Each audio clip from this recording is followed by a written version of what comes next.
City welfare organization کے صدر اسلم خان دیسوالی کی جانب سے لطیف آباد نمبر 7 روڈ پر مسافرین اور راہگیروں کے لیے افطار و ڈنر کا اہتمام کیا گیا۔ اس موقع پر بڑی تعداد میں روزہ دار مسافروں اور شہریوں نے شرکت کی اور روزہ افطار کیا۔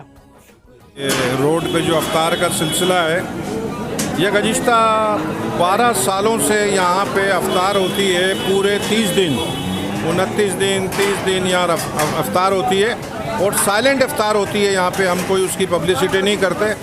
ایک دن ایسا ہم نے مقرر کیا ہے کہ ہم ہمارے جو حیدرآباد سٹی ویلفیئر کے جو ہمارے سپورٹر ہیں یا ہمارے ممبر ہیں انہیں ہم یہاں افطار پہ بلا لیتے ہیں اور لوگوں کو بھی ہم اکٹھا کر لیتے ہیں۔ یہ افطار تو پورے الحمدللہ مہینے چلتی ہے، تو اللہ پاک کا کرم ہے۔ اس افطار کا نام ہم نے رکھا ہوا ہے روڈ پہ افطار، کیونکہ یہاں پر زیادہ تر مسافر ڈرائیور حضرات ہوتے ہیں اور وہ یہاں پر جو ہے افطار کرتے ہیں، روزہ کھولتے ہیں اور کھانا کھاتے ہیں۔ یہی ہماری کوششوں کی ہے، اللہ پاک ہم سے راضی ہو جائے اور یہ جتنے بھی روزے دار ہیں انہوں نے روزہ کھولا ہے تو اس کا ثواب ہمارے مرحومین کو پہنچ جائے۔